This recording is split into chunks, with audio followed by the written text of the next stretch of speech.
wacu Yesu Kristo. Tumwete umwami urakwiriye gushimwa, urakwiriye guhimbazwa. Haleluya. Haleluya. Amen. Ariko iminsi yose widodomvye, lakini wakati zote unanungunika, hari ikintu na kimwe cyahindutse mu buzima bwawe. Kuna kitu kimebadilika ndani ya maisha yako. None kubera ko wogumubandanya ibintu uzi neza ko bidashobora kuzana impinduka mu buzima bwawe. Kufanya hayo mambo na unajua kama hakuna kitu cha faida itatia ndani ya maisha yako. Kubera iki tutogerageza ibintu bitanga resulta? Kwa nini tusiwezi kujaribu vile ambavyo vinatoa faida? Semeni amen. Amen. Semeni amen. Amen. Abana b'Imana, wana wa Mungu, uyu munsi leo bafise ivyiyumviro nk'ivy'abandi bose. Wana mawazo kama ya kila mtu. Ibibazo biraza mw'isi, matatizo yanakuja ndani ya dunia, nabo bagahoboroga nk'abandi bose. Alafu nayo wanalia kama watu wote. Haleluya. Amen. Turi mu bihe bigoye, tuko nyakati ngumu, turi bihe bitoroshe, tuko nyakati sio rahisi. Turaza gusoma mu ijambo ry'Imana tutasoma neno la Mungu igituma bino bihe bihari, gisi hizi nyakati ziko. Ariko ndagomba kubabwira introduiza, lakini nahitaji kuambia bakundwa, wapenzi, bakundwa, wapenzi, va mu buzima bwo kwiganyira, toke ndani ya maisha ya kunungunika, va mu buzima bwo kwidodombera abantu, ndani ya maisha ya kunungunikia wengine. Mwari muzi ko, mlikuwa mnajua iyo widodombera abantu, wakati unanungunukia watu, mwari muzi ko uri kuridodombera Imana? Unajua kwamba kuna nungunikia Mungu? Mwari mubizi? Mlikuwa mnajua hivyo? Semeni amen. Amen. Mwari muzi kuri kuridodomba, unajua wakati wewe unanungunika, uri kurajya imihari abantu, unanungunikia watu, mwari muzi ko ari Imana ubwayo uri kuri urajya imihari? Kunaambia Mungu. Semeni amen. Amen. Semeni amen. Amen. Haleluya. Amen. Bwana Yesu asifiwe sana. Amen. Bwana Yesu asifiwe. Mwari muzi yuko mlikuwa mnajua ya kwamba igituma ujya imihari abantu, Yesu anaenda kunungunikia watu, ni kubera ko aribo wahanze amaso, ni kwa sababu umewatia iko macho yako, yuko aribo bazoguha ubuzima, ya kwamba ni wao watakupatia maisha, nico gituma ubajya imihari, ndio maana unawanungunikia. Ariko nagomba babwire ngo, lakini ipendelea kuambia abiteze Uhoraho, wale ambao wanasubiri Bwana, ngo bameze nk'umusozi Siyoni, ntibanyeganyezwa n'ikintu icyo ari cyo cyose. Igituma umutima wuzuye amarira, nafsi yako inajaa huzuni na machozi, wuzuye agahinda, unajaa huzuni, wuzuye depression, unajaa huzuni, ni kubera ko wizigiye abatari bo, kwa sababu umeamini watu wasio wenyewe. Ivyizigiro vyawe si amasumani yako vyabwirizwa kuba ku Mana yo yaremye ijuru n'isi, ariko wewe wafashe ivyizigiro vyawe ubishira ku bana b'abantu. Faraja zako tukaziweka kwa wanadamu. Hama ijambo ry'Imana riravuga ngo aravumwe uwizigiye umwana w'umuntu. Nta deception ibaho atakintu wari witeze ku muntu.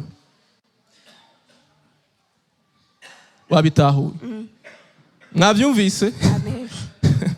Nta deception ibaho, hawawezi wakakusaliti ngo nabaye deku, eti wamenisaliti, awa urakayabona, uyaone.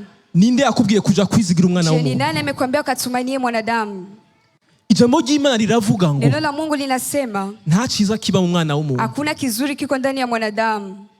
Ariko wewe ukaguma witeze ibyiza ku mwana, lakini wewe unatarajia mazuri kwa mwanadamu, uzokomereka gushika ryari? utabaki kunaumizwa hadi lini? Kugira wige, ili uweze kujifunza ko nta byiza biba mu muntu, sababu hakuna vitu vizuri atari Imana yabimuhaye ngo abiguhereze. Sio Mungu amempa ili aweze kukupa. Nta bwiza buba mu mwana w'umuntu, hakuna uzuri kwa ndani ya mwanadamu, atari ubwo Imana yashize mu muntu ngo ubujyeko. Mungu ameutia ndani ya mtu ili uweze kukua. Amen. Amen. Hallelujah. Amen. Bwana Yesu asifiwe sana. Amen. Ndagomba rero kubaremesha muri ayo majambo. Sasa nahitaji kuwafariji kwa haya maneno, abarushe n'abaremerewe, wale ambao wamechoka. Yesu arabaruhura. Yesu anawapumzikisha. Niwe wenyine aruhura indushi, ndiye ambaye anapumzikisha wale ambao wamechoka tu peke yake. Semeni amen. Amen. Hallelujah. Amen. Imitima yanyu ihumure rero. Roho zenu zifarijike. Abagore mukuri ivyizigiro vyanyu ku bagabo. Wamama mtue matumaini yenu kwa waume zenu. Muramaze kubona ivyo babagiriye. Mshaona yale ambayo wamewafanyia. Abagore murehe kwizigira abaki. Wamama msiwezi kuamini. Nimwizigira umugabo w'abagabo ni wa Yesu Kristo. Hallelujah. Nta numwe yigeze akoze isoni wamwizigiye. Yule ambaye ameweza kuaibika kwa sababu amemwamini. Hallelujah. Amen. Abagabo nabo Alafu wababa mureka kwitega ibitangaza ku bagore. Waache kutarajia miujiza kwa wake zenu. Semeni amen. Amen. Semeni amen. Amen. Mwizigire umufasha w'abafasha ari we mwemu w'Imana data yaduhaye ngumwisa ngo ahora adufasha. Ndiye ambaye anatusaidia. Aba ari we twizigira. Ndiye peke yake tuweze kuamini. Abavyeyi alafu wazazi mureke kwitega ibitangaza ku bana banyu. Miujiza kwa semeni amen. Vuga amen. Murazi gituma ndiko ndabivuga bino bintu. Najua kwa nini niko nasema haya maneno? Kubera uno musi abantu bizuye ibikomere. Ni kwa sababu watu leo wamejaa huzuni. Ibikomere. Wanajaa vidonda. Abantu buzuye ama deception. Watu wanajaa vidonda. Reka ndabakorere ko abahungu. Acha nigusie kwa wavulana. Imisore semeni amen. Wavulana mseme amen. Sema amen kubwa. Vuga amen nini? Ijambo ry'Imana. Neno la Mungu. Semeni amen. Amen. Bwana Yesu asifiwe sana. Amen. warasavye urukundo. Umeomba mapenzi. Hama ntibaruguha. Alafu hawakukupa. Hama akabonge karakwica. Alafu huzuni kakujaa. Siko? Sivyo.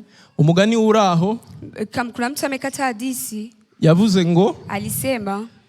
Umuntu yariko avuga ngo mutanguriye ngo iPhone 14 ngo ndiyahura. Au ninunulie iPhone 14 bacha bamubwira ngo uratubwira yuko udataha tucumbe buto. Wakasema hivi utuambie kama hautarudi nyumbani ili tuweze kusonga ugari mdogo. Mwumvirize. Sikia. Ijambo ry'Imana ryavuze ngo neno la Mungu linesema abahungu bari mu kwiyahura, wanaume wenyewe wanahitaji kujua, abakobwa bari mu kwiyahura ngo barabahevye, ambao wanahitaji kujua kwa sababu wamewasaliti. Ijambo ry'Imana ryavuze ngo neno la Mungu limesema abagabo mukunde abagore banyu. Eti waume mpende wake zenu. Ijambo ry'Imana ntigize rivuga ngo umuhungu akunde umukobwa. Neno la Mungu alikusema mwanaume mpende mke wako. Ukurasaba urukundo udafitiye uburenganzira. Unaenda kuomba mapenzi na hauna urukundo. Upendo ni hagati y'umugabo n'umuki. Ni kati ya mume. Mwebwe ni murimwo. Mwewe hamo ndani.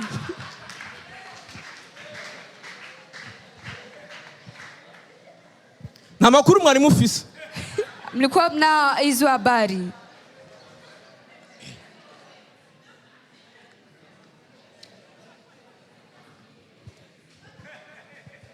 Amakuru ntayo mwari mufise. Mlikuwa mna hizo habari. Nyamba wagomba wiyahure Imana ishimwe uratabaho. Kama unataka kujiua au sijiui tena. Wagomba wiyahurira ubusa. Ulikuwa unataka ujiue bure. Semeni amen. Vuga amen. Semeni amen. Vuga amen. Ariko biratangaje. Lakini vinashangaza. Ibikomere vyuzuye mu bantu. Vidonda ambavyo vinajamwa watu. Nama deception yuzuye mu bantu. Wana kusalitiwa kwa watu. Kandi ijambo ry'Imana riri clear, riri clear. Mungu liko wazi. Hallelujah. Amen. Bwana Yesu asifiwe sana. Amen. Hallelujah. Amen. Jambo ry'Imana riraryoshe. Neno la Mungu ni litamu.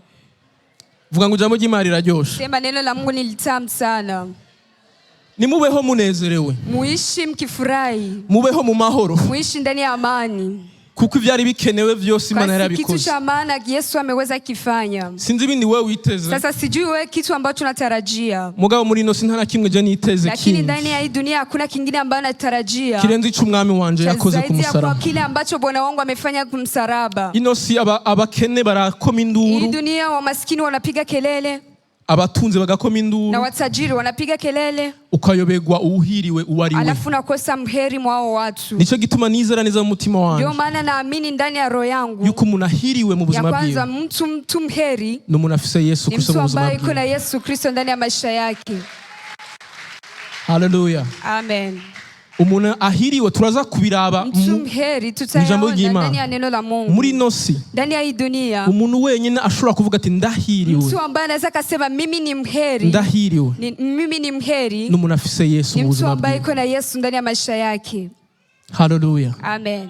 Bwana Yesu asifiwe sana. Imani shimwe. Kubera ko abantu bafise vyinshi. Kwa sababu watu wana vingi. Bagira ingorane zikurikira ivyo bintu vyinshi vyabo. Wana matatizo mengi yanafuata hiyo hivyo vitu vyao. Abafise bike nabo. Wale ambao wana vidogo bagumana amakenga ya vya bindi, wanabaki na mashaka ya yale ambao wanayo, ivyifuzo birabamara, tamaa inawaua, bagahora bahahamira ivyo wanabaki batararonka, wanatarajia yengine ambayo bado hawajapata, hama ntibanabironka, alafu wasiyapati, hama abandi nabo babironka, alafu wengine wakivipata bagoma bahahamira n'ibindi batararonka, wanabaki wanahitaji na vingine ambavyo bado hawajapata. Ko ni kumwana w'umuntu hivyo ameze. ndivyo gisi mwanadamu iko. Reka ndababwiza ukuri, acha niwaambilishe ukweli, reka twige kubumbwa n'ivyo dufise, acha tujifunze kuwa satisfied, kuko umunezero wacu ntuva ku bintu materiel, furaha yetu haitoki kwa vile vitu tu ambavyo tunaona, umunezero wacu uva kuko twamenye umwami w'abami Yesu Kristo, kwa sababu tumemjua mfalme yetu Yesu Kristo, niwo munezero wacu, ndio furaha yetu. Haleluya, amen. Hari igihe mwana nibaza ni mbega, kuna wakati najiuliza na uyu munsi kuja gusenga vyabaye routine, je, bona leo kuja kanisani watu wanakuja wengi, kuba kamenyero, utafikiri ni mazoea. Ndaza kugenda, nitaenda, hama ndaza kugenda muri after party, afu nifike naenda kuingine sherehe. Aha hari abantu bavuga ati reka amasaha here gusa, kuna wengine wanasema acha saa zipite tu, vyitwa ko nasenze, ionekane ya kwamba nimeomba, hama nigire muri after, alafu nijende mu yangine mambo. Imamo hari muvuge ngo amen, kama mko mseme amen. Haleluya, amen. Bwana Yesu asifiwe sana. Amen. Reka ndababwiza ukuri, acha niwaambilishe ukweli, hari umunsi tuzoza, kuna siku tutakuja, hama ntihabe after, alafu pasikuji tena kurudi, aba ari umunsi wawe wanyu, ikuwe ndio siku yako ya mwisho. Avyumvise? Amen. Hari igihe uzovyuka, kuna wakati utaamka, uzi kuza kuja muri after, unajifikiria kwamba utarudi uende kwa mambo yako, mugabo usange niwo munsi wawe wanyu, lakini ujikute ni siku yako ya mwisho. Reka ndababwiza ukuri, acha niwaambilishe ukweli, ibihe turimwo nibihe biteye ubwoba, nyakati tuko ndani ni nyakati zinatisha, si ibihe byo kwijaja, sio nyakati za kuweza kubaki tu, si ibihe byo kugenda uko wishakiye wewe, sio wakati ya kwenda gisi unavyotaka, nuko wiyumvira wewe, ama gisi wewe unafikiria. Ndaza kubereka gatonya gusa ibihe bigeze, tu gisi nyakati ambao gisi tuko ndani. Amen. Bwana Yesu asifiwe sana. Amen. Ariko imbere yuko tubandanya muri ibi, lakini kabla ya kuendelea mwayo mambo, ndifuza yuko makoraniro yacu tuba routine, inahitaji ya kwamba kila yetu iweze kuwa ya kutokuzoea, itoba kamenyero, tusiwezi kuzoea. Ndakwifurije, ninakutakia muri kino gitondo, asubuhi ya leo, gutahana ikintu gishasha kizaguhindura ubuzima bwawe, uweze kwenda na kitu ambacho kitafariji. Ndakwifurije kuronka ijambo, uweze kupata neno liza gutuma ufata ingingo shasha mu buzima bwawe, utakamata hatua ndani ya maisha yako, apana kuva nga ukabandanya bwa buzima umenyereye, apana unaendelea maisha yale ambao unazoea, hama ukavuga ngo navuye gusenga, alafu useme natoka kuomba. Oya ntiwasenze, apana bado haujaomba. Abasenga ni bande? Wale ambao wanaanza kusali ni bamwe baza nga, ni wale ambao wanakuja hapa, bakumva ijambo ry'Imana, wanasikia neno la Mungu, bakaryakira, wanalipokea, rigahindura ingeso zabo, linabadilisha tabia yao. Iyi ndwi iri imbere tugiye kujamo, hii wiki ambayo tunaenda kuanza, ni Imana yagutiza ubuzima, wakati Mungu atakuazima maisha, ugashinga intahe, uweze kushuhudia yuko indwi wagiye mu munsi, hii inga ambayo umeingia emo, utayitwayemo nkuko witwaye muri irya ndwi iheze, uweza kutembea kama gisi inga ambayo umeisha umetembea ndani. Hari abantu muci, kuna watu muci muri sama mumu ndani ya kipu, muci ndani ya kipwa, muri mbwa numvise ngo hariho ngo baja muri sama n'abaja muci, sinzi abariro abaribo ngo arabagira iki n'abandi bagira sama, biratandukanye. Haleluya. Mwumvirize, abakristo wakristo ba kino gihe, wa nyakati za leo, iyo bageze muci, wakati wanafika ndani ya kipwa, mu bushuhe, ndani ya joto, barahaturira, wanakuwa wanaunguza, bakagira iki, wanapaunguza, bakahaturira. Ndabafitiye inkuru itari nziza, nina habari kwenu ambayo sio nzuri. Mwebwe mwaba muhaturira, nyie ambaye mnaenda kupachoma, hagasha, alafu panaungua swa, namwe muzosha ibihe byose, na nyinyi mtaungua maisha yenu yote. Nabyumvise? Mesikia? Mwari muzi ko abantu ubuzima bwabo ku isi ari ingorane? Unajua kwamba maisha ya watu hapa duniani ni shida kuri bo, ndani kwao, kuri community, pamoja na wengine wote. Abo nibo bazobandanya mu bibabaro y'ibihe byose. Hao ndio wale ambao wataingia kwenye uzuni wa maisha yao yote. Abana b'Imana birivuga ngo nabana b'amahoro. Wana wa Mungu, Biblia inasema ni wana wenye amani. Haleluya. Amen. Bwana Yesu asifiwe sana. Imani shimwe cyane. Bwana Yesu asifiwe. Imani shimwe. Amahoro atangura mu mutima wawe. Amani inaanza ndani ya roho yako. Hama n'abari ruhande yawe bakayajyako. Wale ambao kwa karibu yako wanaweza mnachangia. Birababaje ko amatuza gusenga. gusenga inaumiza kuja kila siku yote kuomba, ariko tukaguma turi ibibazo mu lakini ikartier, tunaendelea kuwa tuko matatizo ndani ya kandi quartier. Imana yadushizeho Mungu ametuweka ngo tube inyishu ili y'ibibazo, tuweze kuwa jibu ya matatizo. turi umunyu n'umuco w'isi. Tuko chumvi ya dunia. Ndagomba kukwibutsa icuri muri kino gitondo. Kile ambacho uko. Haleluya. Amen. Apana kuba source de problème. Apana kuwa chemchemu ya matatizo. Akavuyo kari hajya. Matatizo yenyewe iko pale. Barabaza ati ninde kavuyeko? Wanauliza ni nani chanzo? Ni naka. Ni fulani. Baje abantu bariko baragwana bapfuye nde? Wale watu wamefaa kosa gani? Ni fulani. Ndakwifuruje kuva muri ubwo buzima mu izina rya Yesu. Maisha katika jina la Yesu Kristo. Haleluya. Amen. Bwana Yesu asifiwe. Amen. Reka ndabasabe badufashe muri ntuze. Ngomba kubereka igishushanyo. Inahitaji kuonesha kichapo. Muri Danieli. Danieli. Ntitusoma maverse menshi. Hatutasoma maverse nyingi. Ndagomba ndabereke ikintu Imana yeretse umwami Nebukadineza w'i Babuloni. Kuonesha kile ambacho Mungu ameonesha mfalme. Yamweretse mu nzozi ikintu gisa gutya. Alimuonesha ndani ya ndoto kitu cha kufanana hivyo. Hamagira ubwoba. Alafu akajihisi uoga. Gakazoza. Wa maisha. Hamaravuga ngo. Alafu akasema. Abanyamareba bose. Wale wenye wanatumikisha wafumu. Hamagara. Akawaita. Arababwira ngo. Akawaambia. Nihataboneka umuntu ashobora kunsobanurira. Kama hapaonekani mtu ambaye atanitafsiria.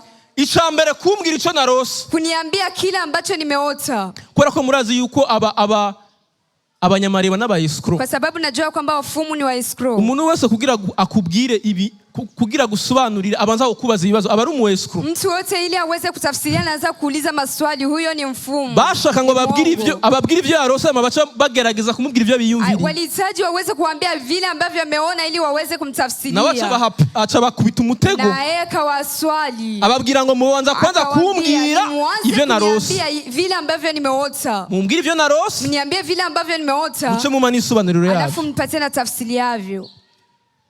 Bacavuga ngo uyu mugabo ashaka kutwigenza ko ashaka kutwica. Huyo anahitaji kutuua.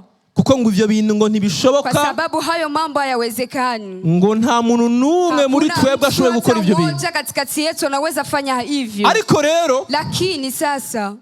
Muri uwo mugwi w'abanyabwenge. Kwa hiyo kundi ya wenye akili. Hari nk'umugabo yitwa Daniel. Alikuwa mume alikuwa anaitwa Daniel. Ariho bita ngo Berushazi nivyo. Hama wewe yumvise ko umwami yatanze itegeko ryo kwica abanyabwenge bose. Wakati kwamba wametoa amri ya kuweza kuua wenye akili wote. Arasaba umwami ngo. Akaomba mfalme akasema. Mpa umwanya. Nipe muda. Nanje ngende kubaza Imana yawe. Ili nami nikaulize Mungu wangu. Haleluya. Amen. Bwana Yesu asifiwe sana. Amen. Daniel Imana iramuha iki gishushanyo nawe yene yakimwereka. Daniel Mungu akamuonesha iki kichapo. Hama rero. Alafu. Imana ichimuha n'insobanuro y'iki gishushanyo. Mungu akampatia na tafsiri yayo. Nikuvuga hejuru ku mutwe. Inamaanisha juu kichwani. Yari zahabu. Ilikuwa ni zahabu. Imana uko murabibona neza. Mko mnaviona huko mbele. Igishushanyo. Umutwe wari zahabu. Kichwa imekuwa zahabu. Igikiriza n'amaboko yari ifeza. Mikono ilikuwa ni feza.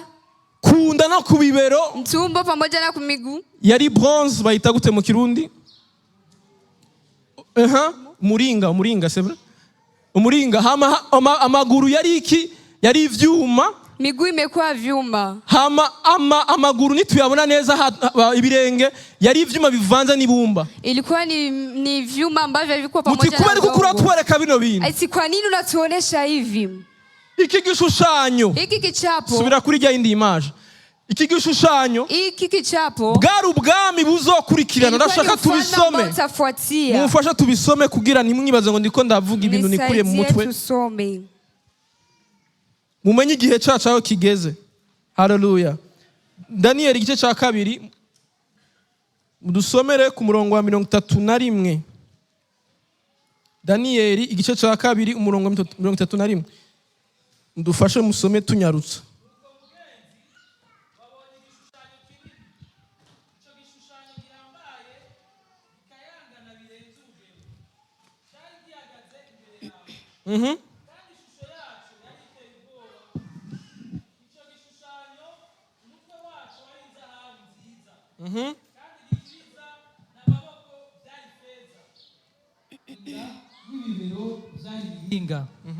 Amaguru yari ivyuma, ibirenge vyari ikivange c'ivyuma n'ibumba. Nkomeze? Okay. Simba ubone insiguro yavyo. Simba ku murongo wa 60. 36.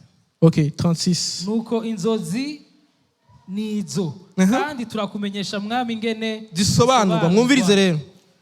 Nuko mugenzi wewe uri umwami aganza abami. Imana yo mwijuru yaguhaye ubwami n'ububasha n'inganji n'icubahiro. Kandi aho abantu baba hose yaguhaye n'ibikoko vyo mw'ishamba n'ibiguruka vyo mu kirere ibishira mu kuboko kwawe iguha ku biganza vyose. Nuko rero uwo mutwe w'inzahabu ni wewe. Mwumvise umutwe dufashe dusubire kuri ya graphique. Umutwe kichwa ni umwami w'i Babuloni, siko? Mfalme wa Babiloni. Hama kandi mu nyuma zawe hazovyuka ubundi bwami butanganya n'ubwawe gukomera. Hanyuma hazovyuka ubundi bwami bwa gatatu. Twereke ya graphique. Buzoganza isi yose. Yindi ndagomba basome twe turabanga siko abiya dusomera hama turabona ngana kuvuga ubwami bwa mbere bwabaye ubwi Babuloni. Ilikuwa Babiloni. Imyaka 612 imbere yuko Yesu agira iki? Mwanzo Yesu 612 avant Jésus. Muko muravyumva? Yesu aweze kukuwepo. Hama ubwami bwa kabiri dusomere. Ufalme wa pili tusomere. Kandi mu nyuma zawe. Mu nyuma hazovyuka ubundi bwami. Haciye haza ubundi bwami. Palikuja wengine ufalme. Bw'Abamedi n'Abaperesi. Wamedi n'Abaperesi. Butanganya n'ubwawe bwaratanguye 539 bushikana 331 imbere yuko Yesu agira iki? Aza. Hanyuma hazovyuka ubundi bwami bwa gatatu. Buzoganza isi yose. Murumva nk'abavuga ngo hazoba mugabo twebwe turi mu gihe vyagize iki? Sisi tuko nyakati byamaze guhera. Ubwo bwami bwarabaye. Uyo falme umesha. Ubwami bwa gatatu ni ubwami bw'Abagiriki bwatanguye 331 gushika 168. Ariko ubwami bwa kane. Ubwami bwa kane bukomera nk'icuma. Mwabonye ivyuma? Kuko ivyuma ari vyo bimenagura ibintu vyose. Ubwami bwa kane n'ubwami bw'Abaroma nabwo bwarahabaye 168 gushika mu kinjana ca kane inyuma yuko Yesu amaze kugira iki? Murazi yuko ubwami bw'Abaroma aribwo Yesu yavukiye ku muravyibuka. Muribuka yuko Pilato kubisanzwe yari umuroma n'abasoda bamufasha bakamubamba barabaki? Barabaroma. Nukuvuga Yesu inamaanisha kwamba Yesu yavutse muri ubu bwami bwa kane. Amezaliwa muri ufalme wa pili. Mwibuke ikintu kimwe. Mkumbuke kitu kimoja. Yesu amekuja. Abantu bazi yuko aje kubakura ku bwami bw'iki? Kuja kuatia kwa ufalme wa Warumi. Ariko Yesu arababwira ngo lakini Yesu akawaambia ubwami bwanje si ubwo ngaha. Yesu yari umwami w'abami. Alikuwa ni mfalme wa falme. Ariko yavuye mu isi. Lakini ametoka duniani. Atabaye na nyumba 10. Bila kuacha nyumba 10. Bisigura ko Kristo yarazanye ubundi bwami. Inamaanisha Kristo ameleta wengine ufalme. Semeni amen. Vuga amen. Hallelujah. Amen. Ndabwira abajone bizera ibitari byo bavuga ngo turabami n'abaherezi. Niambie wale ambao wanasema sisi tuko wafalme. Bagacha bibaza ngo ijambo ry'Imana riko rivuga ibintu by'umubiri. Alafu wanajifikiria wanasema vitu vya kimwili. Hapana. Turaza gusoma ubwami Yesu kuzazogarukana. Yesu Kristo ambaye atarejesha. Yesu yaravutse. Yesu amezaliwa. Arakora igikorwa camuzanye. Akafanya kazi ambayo imemleta. Arigira. Alafu akaenda. Abaroma babandanya batwara. Alafu Warumi wakaendelea kupeleka. Gushika mu kinjana ca kangahe ca kane Yesu yaramaze kugira iki? Yaramaze kugenda. Yesu alikuwa amesharudi nyuma. Alors ni kuvuga ubwami bw'Abaroma nabwo bwaragize iki? Inamaanisha ufalme wa Warumi nao umefanya nini? Dusomere. Ariko ubwami bwa kane buzokomera nk'icuma kuko ivyuma ari vyo bimanagura ibintu vyose. Bikabijangura. Kandi nk'uko ivyuma bifyonyora ivyo vyose niko ubwo bwami buzomenagura bukajanjagura butyo. Kandi nk'uko wabonye ibirenge n'amano ari kivange c'ibumba n'ivyuma niko ubwo bwami buzoba ubwami butandukanye, muri bwo hazoba inkomezi nk'iz'ivyuma nk'uko wabonye ivyuma bivanze n'ibumba. Mwabyumvise? kandi nk'uko amano yari kivange cy'ivyuma n'ibumba niko ubwo bwami buzomera. Igice kimwe kizokomera ikindi kibe urujo. Kandi nk'uko babonye ivyuma bivanze n'ibumba niko bazokwabirana n'abandi bantu ariko ntibazofatana. Mwumvise? Nk'uko ivyuma bitavangika n'ibumba ntibazofatana. Hawawezi kukamatana. Uyu munsi rero mwabonye aho turi twebwe. Mmeona nafasi ambapo tupo. Turi mu bwami. Tuko ndani ya ufalme ambao umegawanyika. Misi se tuvuga ngo abanyamerika. Kila siku tunasema wa Amerika. Ngo abarusiya. Tunasema wa Rusia. Ubu naho ngo abashinwa ngo n'abantu uzagomba kuja hamwe. Aho bitele BRICS. Wanahitaji kuungamana. Ni kuvuga twebwe turi muri kino gihe. Inamaanisha sisi tuko kwa hizi nyakati. Ubwami buri divize. Ya huyu ufalme ambao umegawanyika. Tugeze hehe kumaki? Tunafika wapi? Kubirenge. None muravye. Mkitizama. Ubwami bwa nyuma n'ubu. Ufalme wa nyuma ni wa wapi? Ubwami bwa nyuma n'ubu. Ufalme wa nyuma ni wa wapi? Ibirenge. Ni nyao. Turi mu bwami bwa nyuma. Tuko nyakati za mwisho. Twebwe ntituri ba Paulo. Sisi hatuko wa Paulo. Bari mu gihe c'abaroma. Walikuwa nyakati za Warumi. Twebwe ntituri ba Danieli. Sisi hatuko wa Danieli. Bari mu gihe ca Babiloni. Walikuwa wakati wa Babiloni. Twebwe lakini sisi turi abana b'Imana. Tuko wana wa Mungu. Mugabo bisanze. Lakini wamejikuta. Bari mu gihe c'iherezo. Wako nyakati za mwisho. Bari mu bwami bwa nyuma. Wako ndani ya ufalme wa mwisho. Turi à la fin des temps. Mwisho wa nyakati. Nico gitumye tuvuze ngo Maranatha. Wakati tunasema Maranatha. Nasho ndabereke no mu buryo bwa histoire ibi ni byabaye. Kuonesha ndani ya historia haya ni mambo ambayo ibi si by'imwemu ni ibintu byabaye muri histoire. Ni vitu ambavyo vimekuwa ndani ya historia. Benshi ngabaravugize muri histoire 9e canke 10e gucyo sinibuka. Ndani ya shuri. Baravyize ko vyabaye. Wamebisoma kwamba vimekuwa. Ni kuvuga ijambo ry'Imana ririmo ibintu byose. Neno la Mungu imamo kila kitu. Bijanye n'isi. Vya hii dunia. Muga kubera ko tudafata umwanya wo kubiraba no kubisoma. Tukamati muda wa kuweza kuyasoma na kutizama. Tuguma twiha morale ko dusigaje igihe kininiya. Tunabakia muda mrefu. Cugutesa mwisi. Kuweza kusherekea. Nagoma ndabereka yuko ata ico gihe ataco tugwa dufise. Kuonesha huyo muda tuna nao. Dusome rero action ya nyuma izoba. Tusome kitu ambacho kitakuwa cha mwisho. Murongo wa 44. Uvuga ngo nuko ku ngoma zabo bami Imana yo mwijuru izohagurutsa ubundi bwami.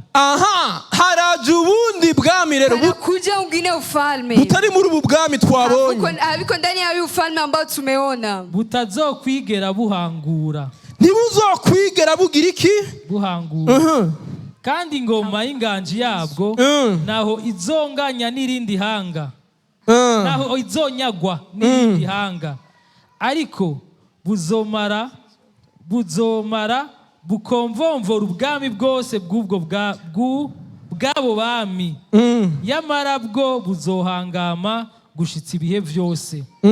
Uko wabonye ibuye ryasituwe ku musozi atamaboko arisituye likamenagura ivyuma n'imiringa n'ibumba n'ifeza n'inzahabu. Nuko mugenzi Imana ihambaye yakumenyesheje ibizoba mu gihe kizoza. Kandi izo nzozi ni iz'ukuri. Isobanuro yazo ntizohinduka. Ni kuvuga ngo inamaanisha batubwiye ngo hariho ibuye. Kuna jiwe. Ibuye naryo turarizi. Na tunajua hiyo jiwe. Yesu yarababwiye ngo ni jabuye ryaswe n'abubatsi ngo ariko ryabonetse rigumye ifuruka. Bisigura ngo iribuye ninde? Ni Yesu. Ubu bwami bariko baratubwira butazokwigera buvaho. Ni ubwami bw'umwami wacu Yesu Kristo. Nico gituma nababwiye ngo abantu bahiriwe n'abantu bafise Yesu kubera one day tuzohishurwa mu bwiza Imana yaduhaye. Uyu munsi ntibirakunda ko tugaragara, ariko umunsi umwe abanyamerika bazova ku butegetsi, abarusiya bava ku butegetsi, abashinwa bava ku butegetsi, hasigara ubwami bw'umwami wacu Yesu Kristo gusa. Hallelujah. Ngwiryo buye niryo rizomenagura ivyo vyuma, izahabu, ifeza. Ubwo bwami bwose buzosenyugwa n'akabuye gusa. Utatolewa na jiwe moja tu. Ico gituma rero Ndio maana ndagomba kubahumuriza nipendelea kuwafariji abantu uyu munsi watu leo ntibatahura ukuntu vyitwa ko turi abana b'Imana, hawaelewi gisi tunaitwa wana wa Mungu, mugo ubukene bukadukubita, lakini umaskini unatupiga, muga tukabura rasio, lakini tunakosa rasio, tukabura aho tuba, tunakosa mahali tutaishi, bakumva umenga ntivyumvikana, utafikiri hayaeleweki. Naberetse programme y'Imana, niliwaonesha programu ya Mungu. Ubwami dufise buhari uyu munsi, ufalme wenye uko nyakati za leo, si ubwami bw'abana b'Imana, sio ufalme wa wana wa Mungu. Mwavyumvise? Mmesikia? Si twebwe turi kwicata, sio sisi ambao tuko kwenye page, si twebwe dutwara physiquement, sio sisi ambao tunatawala, ariko umunsi Imana yarawugenye, siku moja Mungu ameistawisha, yakati hiyo jiwe rizosambura kijya kigabo cyose mubona haje, kuvunja hicho huyo ume ambaye mnaona hapo, bazogisenyura hama ngo yubake ubwami bwiwe ajenge ufalme wake butazokwigera buhanguka, utaweza kutikizika. Semeni amen.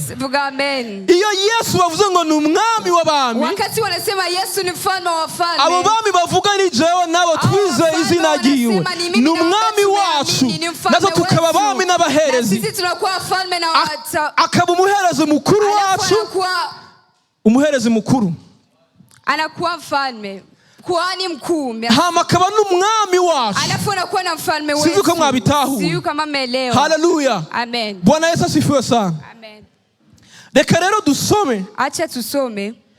Ni bande bazoba muri ubwo bwami? Ni wanani wataishi ndani ya ufalme? Ni bande bazoshikama muri ubwo bwami? Ni wanani watafikisha ndani ya ufalme? Ni bande bazobana n'umwami w'abami? Ni wanani wataishi na ufalme wa wafalme? Haleluya. Haleluya. Bwana Yesu asifiwe. Imani shimwe. Bwana Yesu asifiwe. Imani shimwe. Nabanesheje. Ni wale ambao wameshinda. Nabatsinze kuko nawe yatsinze. Ni wale wameshinda kwa sababu naye ameshinda. Haleluya. Amen. Abazobana n'umwami w'abami. Wale ambao wataishi na mfalme. Nabaza kwiyanduza. Ni wale ambao ndagomba kuguha intege, kugutera intege. Ni kufariji. Ibi niba nikura gusaba guheba uyu munsi, Mungu yuko anakukataza kuacha nyakati ya leo, ntaho bihuriye n'ubwiza tuzohishurwa, uzuri ambao tutafunuliwa, ntaho bihuriye, viwezi vikakutana nazo. Igituma abantu benshi baguma bagumbira ibintu byabo, watu wanabaki wanashikilia mambo yao, ni kubera ko badafise ihishurirwa, sababu hawana hiyo ufunuo y'ubwiza Imana yatugeneye kuzobamo, Mungu ametuandalia ili tutaishi ndani. Haleluya. Haleluya. Murazi, najua turambara amazahabu ya fake, tunavaa mazahabu za fake, afisa makara ya fake make, ziko na gharama ndogo, ariko lakini mwari muzi ko izahabu, mlikuwa mnajua zahabu iba mwijuru, inaishi mbinguni. mwari muzi ko itagira inkamba na nkenya, unajua haina hata uchafu hata kidogo, ni iri tellement pure, iko nzuri sana kuburyo iba transparent, kwa hiyo ipaka inaonekana, nukuvuga bijya bintu twebwe bidushitura mwisi, inamaanisha vile ambavyo vinatokogota ndani ya dunia ni fake paraporo y'ivyo Imana yatubikiye mwijuru, vinazidiwa na vile ambavyo Bwana ametuwekea mbinguni. Amen. Ariko kubera ko twigishijwe isi, kwa sababu tumefundishwa dunia, ntitwigishwe ijuru, atufundishiwi mbinguni, ntitwigishwe ubwiza bw'Imana tuzohishurwa, Mungu ambao tutafunuliwa. Byaraza ko tumatanuka n'isi ili tuweze kuachana na dunia.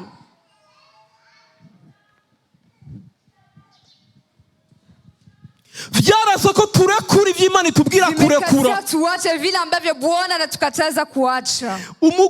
Businessman wa vrai, businessman wa ukweli, agurisha ku giciro gito, anauzisha kwa gharama ndogo, ariko akaronka inyungu irengeye ivyo yaguze. Uko muravyumva, anafaidika zaidi ya yale ambayo niyo twamenya agaciro k'ivyo Imana yatugeneye, wakati tunajua thamani ya vile ambavyo Mungu ametuwekea, ntituzoreka atutaacha gutanga ivyo dufise vyose, kupana vile ambavyo tunavyo vyote, ariko kubera tutaragira ihishuri, lakini kwa sababu bado hatujafunuliwa, duhora twumva yuko burya buntu bwacu kwamba vile vitu vyetu ari vyo kumirako, ndio vitu tushikilie sana. Isengesho ryanje muri kino gitondo, ombi langu asubuhi ya leo, nuko Imana yoduhishurira mu mitima yacu, Mungu aweze kutufunulia ubwiza Imana yaduhaye, uzuri ambao Mungu ametupa, icubahiro Imana yaduhaye, heshima Bwana ametupa. Abantu baragwanira podium, can you imagine? Watu wanapigania madhabahu, nta cubahiro gihari, hapa hakuna heshima. abantu baragwanira amatitre, watu wanapigania macheo, amaposition, wanapigania kuitwa, kutagira ihishurirwa, yani kukosa ufunuo. Hallelujah. Amen. Bwana Yesu asifiwe sana. Amen. Hallelujah. Amen. Ngo imibabaro turimwo uyu munsi, matatizo ambayo tuko ndani, ntishobora kugereranya n'ubwiza, haiwezi kafananishwa na uzuri. Bisigura ngo inamaanisha iri shengero rya kino gihe, hizi kanisa za nyakati niyo ya leo, tutagira ishurirwa, wakati hatuna funuo y'ubwiza Imana yatugeneye, uzuri ambayo Mungu ametuwekea, ntidushobora hatuwezi kuzonesha muri mino mibabaro, kuweza kushinda ndani ya hizi tatizo ambazo tuko ndani. Murazi, najua abantu bose barasonza, watu wote wanahisi njaa, mbwa abantu bose ntibitwara kumwe mu nzara, watu wote wajipeleki namna moja, abantu bose barahura n'ibibazo, watu wetu wanakutana na shida na matatizo, ariko bose ntibitwara kumwe mu bibazo, wote wajishiki namna moja. Ntugume wiremesha ngo nta kundi nari kugira, unajifariji hakuna gisi ningefanya tena. Urafise choix, urafise choix, unaweza kuamua ubuzima urimwo warabuhisemo, maisha ambayo umeishi, ariko reka kwihumuriza ngo nta yindi choix nari mfise. Usijifariji ya kwamba sina tena ingine choix. Hari abandi bahevye ibisumbi byo wowe Imana igusaba guheba, umeacha yale ambayo zaidi ya yale ambayo Mungu anakuambia uache. Hari abantu bahevye vyose, kuna watu wameacha vyote. Hallelujah. Amen. Hallelujah. Hallelujah. Hallelujah. Hallelujah. Bwana Yesu asifiwe sana. Imani shimwe cyane. Imibabaro abakristo bariko baracamwo, matatizo wa Kristo wako napita ndani, erega amahera twoyaronka dukuze nk'abandi, hela tunaweza tukazipata wakati tunatumika kama wengine, ariko gukora nk'abandi bisaba kubanza kwiyambura icuri. Sasa kutumika na wengine sio kujivua gisi ulivyo, kugira ushobora kubikora nk'uko abandi babikora, uweze kuyafanya kama gisi wengine wanayafanya. Satani nivyo yabwiye Yesu, Ibilisi ndio yale ameambia Yesu, ngo banza ufukamire ndaguha ibintu byose ubona, alafu nikupatie hivi vyote ambavyo unaona, ariko aramubwira ngo, lakini akamwambia hallelujah, hallelujah, ngo Imana yawe, haranditswe ngo Imana yawe ari usenga abariyo wubaha, ntituzofukamira Bayali, ntituzofukamira Mamoni, hatuwezi tukafukamia Mamoni, kuko turafise Imana yadutuze mu bugaragwa ikidutuze, kandi ntacyo tuzoba, hatuwezi tukakuwa kitu. Abakobwa, wasichana, ntacyo muzoba, hakuna kitu mtakuwa. Ntibikenewe ko mugurisha imibiri yanyu kugira ngo mubeho, mkanunue mkauzishe mili yenu. Abahungu, wavulana, ntibikenewe ko mugurisha imibiri yanyu, lazima mkauzishe mili ko yenu, mudandaza imitima yanyu, muuzishe roho zenu kugira ngo mubeho, ili muweze kuishi. Hallelujah. Hallelujah. Niyo challenge dufise muri kino gihe, hiyo ndio matatizo ambayo tunazo nyakati ya leo. nta zindi ngwano dufise uyu munsi, hakuna ingine matatizo ambayo tunayo, hari inzira nyinshi, kuna njia nyingi dushobora gucamwo, tunaweza pita ndani, ibintu vy'umubiri bigakemuka, vitu vya mwili vinakuwa sawa, ariko imitima yacu igapfa, lakini nafsi zetu zinakufa. Turahitamwo iki rero muri kino gihe? Tunachagua kitu gani mwa hizi siku? Semeni amen. Amen. Bwana Yesu asifiwe. Amen. Dusomere Petero wa mbere igice ca mbere, Petero wa mbere igice ca mbere, mwumvirize imibabaro tuko turacamwo. Why? Kubera iki Imana yemera. Ku murongo wa 3, tangura ku murongo wa 3. Avuga Petero ashimira Imana ivyizigiro bizima. Imana y'umwami wacu Yesu Kristo ari yose iragahezagirwa, yatuvyaye ubwa kabiri nk'uko imbabazi zayo nyinshi ziri, kugira ngo tugire ivyizigiro bizima, ituvyaza ukuzuka mu bapfuye kwa Yesu Kristo, ngo tuze twegukire umwandu utazobora. Mwumvirize. Msikie. Ngo tuze twegukire umwandu utazobora. Sorry gato. Ivyizigiro bizima mazuri. Habaho ivyizigiro bizima, kuna matumaini mazuri, hakabaho n'ivyizigiro bipfuye, na kuna matumaini ambayo yamekufa. Abyumvise?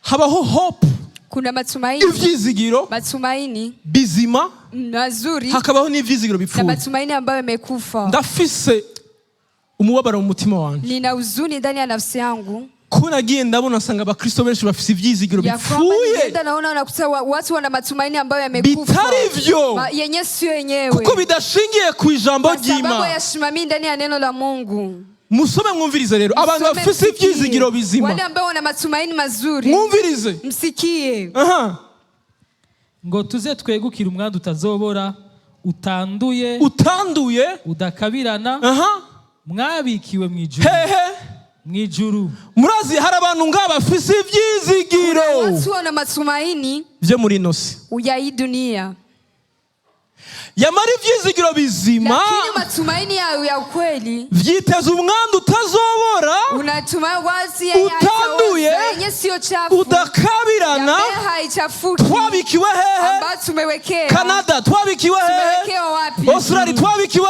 hehe wapi hehe wapi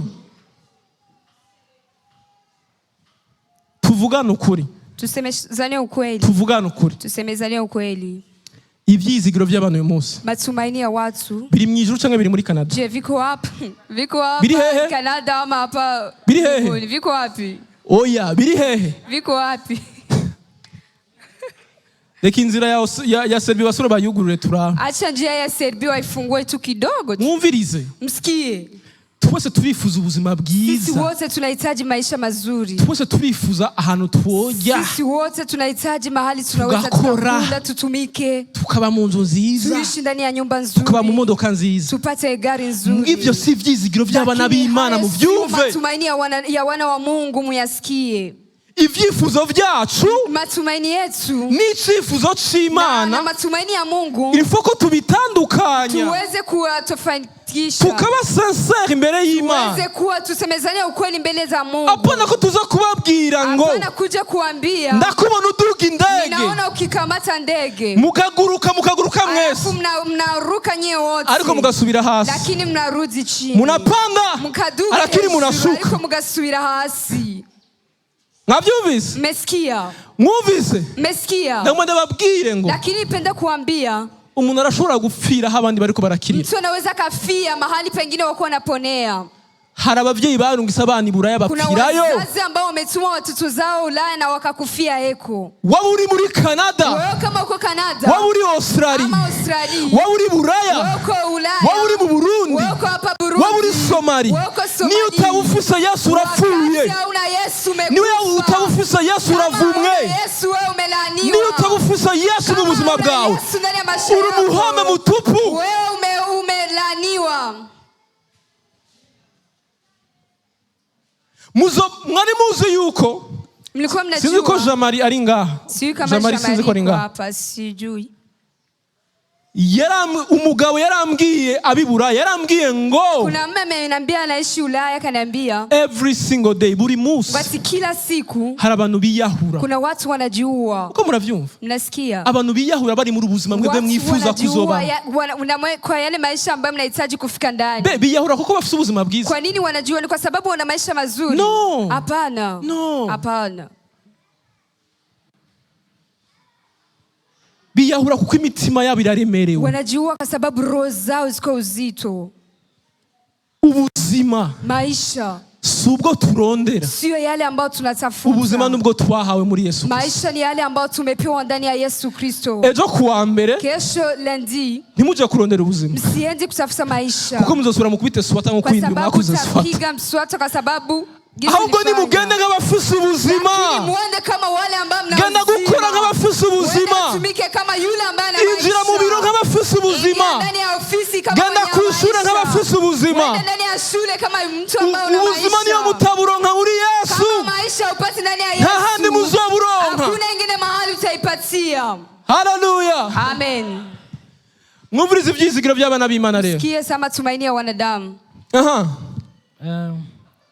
mwebwe abazigamwa n'ubushobozi bw'Imana kubw'ukwizera n'ubushobozi bw'Imana kubw'iki kubw'ukwizera mwumvirize ndagenda ndavuga ijambo rimwe mumfasha abantu barakunda gusenga mana ndinda watu wanapenda kusema Bwana unilinde hari amasengesho abantu benshi bakora kubera ubwoba kuna maombi ya watu wanafanya kwa sababu ya uoga kubera ubwoba mwe muramaze kubona Nyie mshaona umukuru w'igihugu raisi avyuka avuga ngo nimundinde basha nimundinde nichunge muramaze kubibona ivyo bintu mshaona yo muraraba abagabo muraraba msizame hariho protocol kuna watu yashizweho ataraja no ku butegetsi yayisanzeho ijejwe kumurinda lazima uweze kumchunga niko kazi kabo ndio kazi yao Imana yarashizeho protocol de protection protocol ya kuweza kumchunga iyo protocol sasa hiyo protocol ihagaze mu kwizera kwacu umwami wacu Yesu Imana iraturinda mu kwizera ikatuzigamira mu kwizera gumana ukwizera uzoba uri muri bunkere utakuwa ndani ya uzoba uri muri blende utakuwa ndani ya blende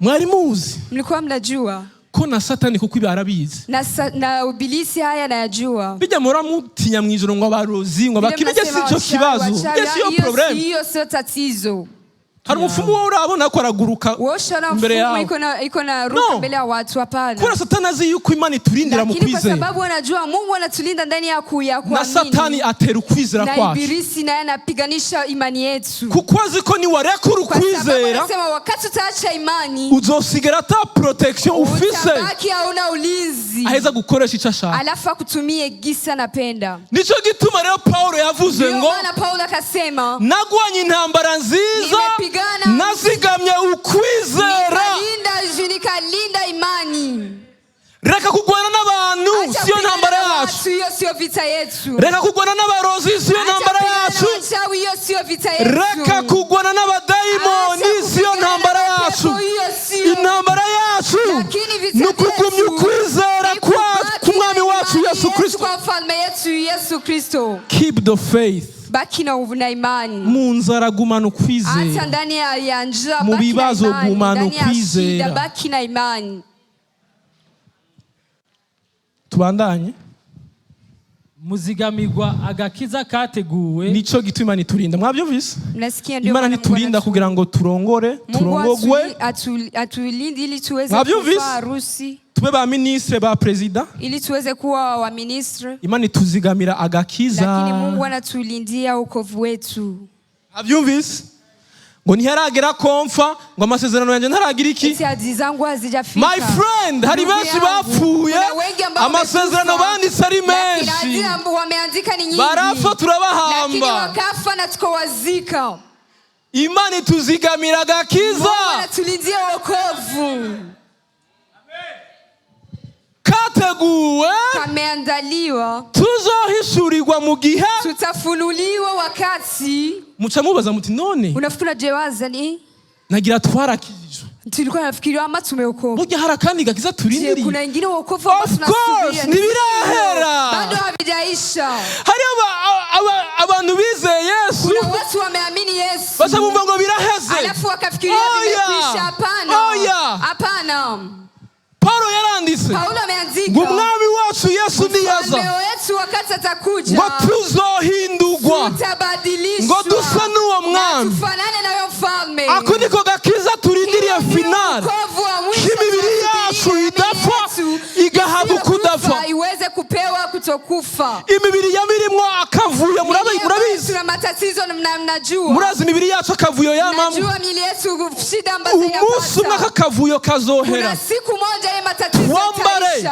ubuzima bw'Imana mu madimension yose atatu uzima wa Mungu mu dimension zote tatu niko gakiza twiteze hiyo ndio wokovu ambao tunasubiria tuzobyiga peut-être ikindi gihe en profondeur tubandanye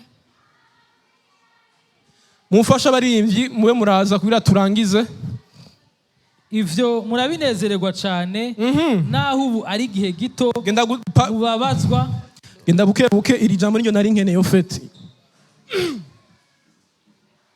ivyo murabinezererwa cyane naho ubu ari he gito mubabazwa nibagerageza vyinshi mugira iki mubabazwa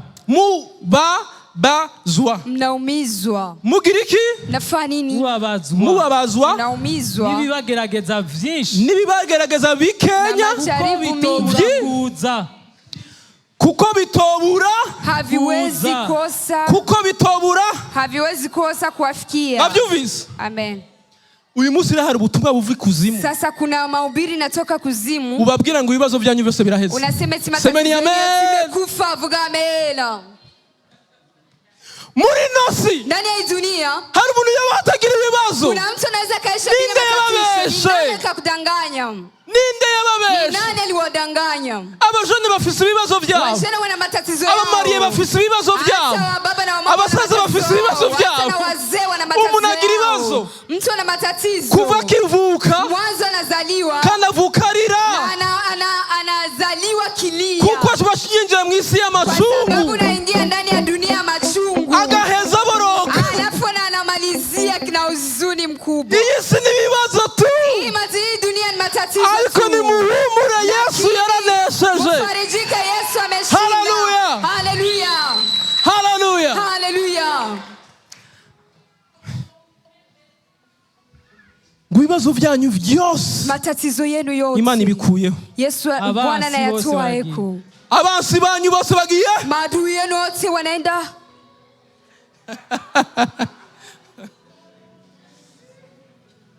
Ariko ndababaze. Lakini ni waswali. Murazi yuko mnajua ya kwamba turonka akazi kuko hari ingorane. Tunapata kazi kwa sababu kuna matatizo. Atangurane nta kazi tuoro. Bila matatizo hatuwezi tukapata kazi. Abakora madini barazi ibyo shatse kuvuga. Wale ambao wanatumika madini mna. Unaronka akazi kuko hari umuntu yagize ikibazo. Mtu anapata kazi kwa sababu kuna mtu akaja kugikemura siko none. Anaenda kuki. Mwabyumvise? Mmesikia? Ibibazo. Matatizo.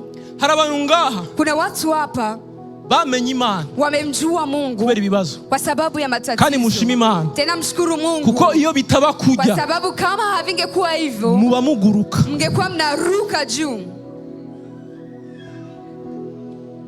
Ariko hari abantu bamaze kwegerana baregerana. Wengine wamesogea wamejijua. Kubera ko kwa sababu hari ibibazo biri mu buzima bwabo. Kuna matatizo yako ndani ya maisha yao. Muvirize rero. Msikie sasa. Ntibizobura kugira iki? Havitakosa ku. Murazi gituma abantu basara mbega. Mnajua kwa nini watu wanakuwa wasazi? Kuguma witega. Kwa sababu unabaki unahitaji ibintu kutarajia vitu. Hama ntubibone. Alafu sivioni. Bitangura widoga. Inaanza ukinungunika ndani yako. Ukaguma wivugana. Unabaki unajiongelesha. Abantu bakona mwibarabara. Watu wakikuona barabarani. Bakabona ukurivugisha. Wanaona kunajiongelesha. Bakavuga tujya muntu byatanguye. Vitu vimeanza. Amadogre yatanguye. Degree zimepanda. Akabandanya muri ivyo. Anaendelea ndani hayo mambo. Agahereza mu bibazo. Na amalizia ndani ya haje umuntu asara atabizi ko yasaze. Bale mtu anakuwa msazi na bado hajajua kwamba aba yibereye mu yindi dimension. Anakuwa ndani ya ingine level.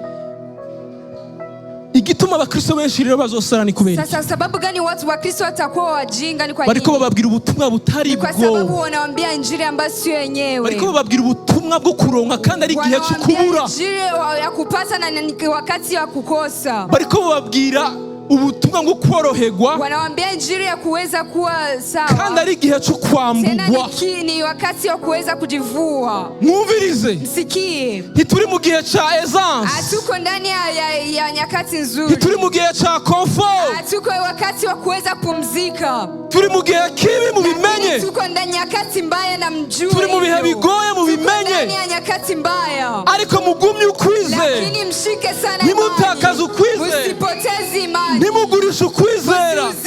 Twahawe rimwe gusa. Tumepewa limoja tu. Hallelujah. Hallelujah. Umviriza. Sikia. Ntacu uzoba. Hakuna kitu takuwa. Ntacu uzoba. Hakuna kitu takuwa. Ntacu uzoba. Hakuna kitu takuwa. Ntacu uzoba. Hakuna kitu takuwa. Ntacu uzoba. Hakuna kitu takuwa. Yesu ni umwizigirwa. Yesu ni mwaminifu.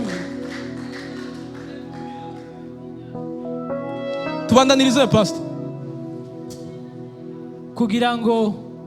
kugira ngo kuramura kukwizera kwanyu kandi uko kwizera kurusha igiciro inzahabu ishira. Mwabonye ukwizera Imana yaduhaye gusumbya agaciro izahabu. Imani ambayo Mungu ametupa inazidi dhahabu. Ibibazo uri kuracamo. Matatizo uko ndani n'umuriro. Ni moto. Uje gucekinga ukwizera kwawe. Unakuja kupima imani yako. Muko muravyumva? Muko mnasikia? Igituma Imana ireka ibibazo bize mu buzima bwacu. Kwa sababu Mungu anaacha matatizo iweze kutufikia. Nukugira ngo ni ili bichecking ukwizera la qualité de ta foi. Iweze kupima imani yako. Ukwizera twahawe nk'ingabire. Imani tumepewa kama don. Twese turavuga ngo twarize. Sisi wote tunasema tumeamini. Ariko ibibazo ni kupima. Lakini matatizo inakuja kupima. Ukwizera twaronse. Inapima imani ambayo tumepewa. Kwa rukwa vrai. Ya kwamba ni ya ukweli. Canke rukwa fake. Ama ni ya uongo. Ukwizera dufise rero. Imani ambayo tunayo sasa. Kuruta agaciro izahabu. Zidi samani dhahabu. Bisigura ngo inamaanisha niyo watahana rino jambo wakati unaenda nyumbani na neno ko ukwizera Imana yaguhaye ya kwamba imani ambayo Mungu amekupa gufisa agaciro ina thamani kubwa sana gusumba vya bintu Imana igusaba guheba vile ambavyo Mungu iko nakukataza kuacha. Ntuzodandaza umubiri wawe, hautauzisha mwili wako, ntuzodandaza umutima wawe, hautauzisha roho yako. Bijya ubikora hayo unayafanya kukutaza agaciro kukwizera Imana yaduhaye. Haujui thamani yenye Mungu amekupa. Abakristo muri ngaha semeni amen. Ubutunzi dufise, ubutunzi dufise utajiri ambao tunao si amafaranga, sio pesa, si amazu, ama sio manyumba, si n'amamodoka, na wala sio magari. Muvyumve neza, musikie vizuri. Ubutunzi dufise, utajiri ambao tunao ni ukwizera Imana yaduhaye, ni imani ambaye Mungu ametupa. Ni wabaho ukiishi udafise inzu, bila hauna nyumba, udafise mariage, bila hauna harusi, udafise umwana, bila hauna hata mtoto, udafise umugore, bila hauna mke, udafise umugabo, bila hauna mme, ntaco bitwaye, ntaco bitwaye, hamna hata shida hata moja, kuko ivyo vyose nta kimwe tuzotwara, sababu hayo yote hamna kitu hata. Ariko bafise ukwizera, lakini wale ambao wana bafise ubutunzi bazojana, kandi n'ibikorwa bakoze bizobakurikira. Ubwo nibwo nita ubutunzi nyabwo, kuko nivyo dufise uyu munsi, kandi tuzogumana iteka ryose. Dukomere amashyi Umwami wacu, duhaguruka dusenga.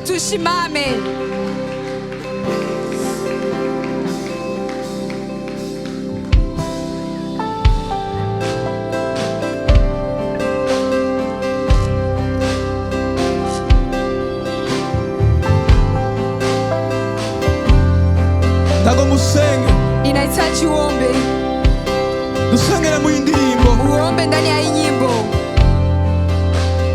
wature ukwizera ufise imbere y'Imana, ukiri imani ambayo unayo mbele za Mungu, ubwire ibibazo, umwambie matatizo yako, ubwire ingorane, ubama mashida zote, ubwire bya bindi byose ubuze, umwambie vile vyote ambavyo unakosa, ubwire ico wizeye, umwambie kile ambao umeamini.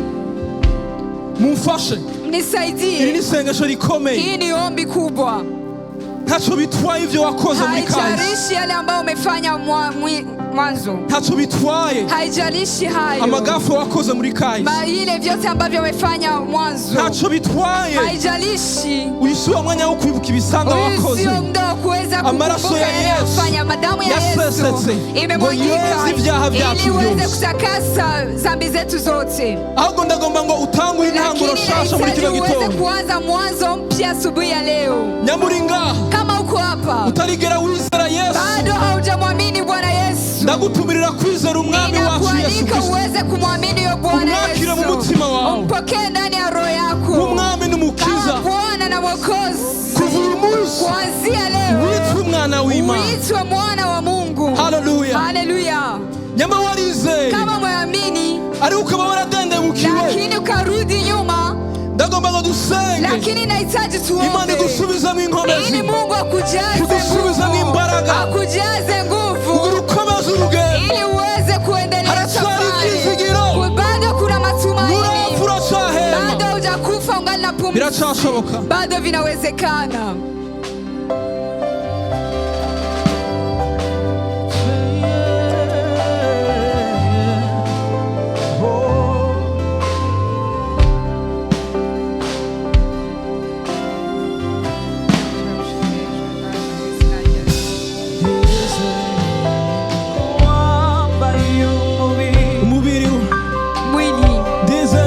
Ninaamini n'umusaraba, jambo w'Imana,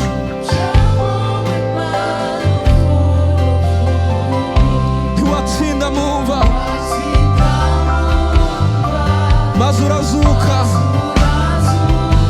vyose ku bwanje,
turagushimiye data wa twese uri mu ijuru, turaguhaye icubahiro, turagukengurukiye.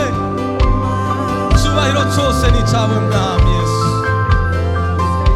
Ibyizigiro byacu ni bimwe data we, nuko tuzobana nawe ibihe bitazoshira. Ivyirato byacu nuko twakumenye.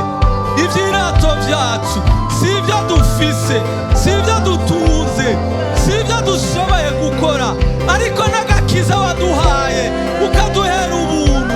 Nibyo byishimo byacu, niwo munezero wacu, nibyo bidutera gushima data wera. Twaburaye, twabwiriwe, tubifise, tutabifise, mwami Yesu tukagushima. Turagukengurukiye mwami Yesu Kristo. Ijambo ryawe ni rizima, ijambo ryawe rirahambaye, ijambo ryawe ni rizima, ijambo ryawe rirahambaye, rivugutira mu mitima yacu. Subira uremeshe imitima yari yacitse intege kubera ibyifuzo by'isi, kubera mwami Yesu umwitwarariko w'iby'ubu bugingo. Bana natwe utugirire neza, icubahiro cyose ni icyawe. Turagushimiye, turagukomeye amashyi, turagukuriye ubwatsi data wera. Icubahiro cyose ni icyawe, icubahiro cyose ni icyawe, mu izina ry'umwami wacu Yesu Kristo, amen. Ubuntu bw'Imana n'amahoro by'umwami wacu Yesu Kristo bigendane natwe twese.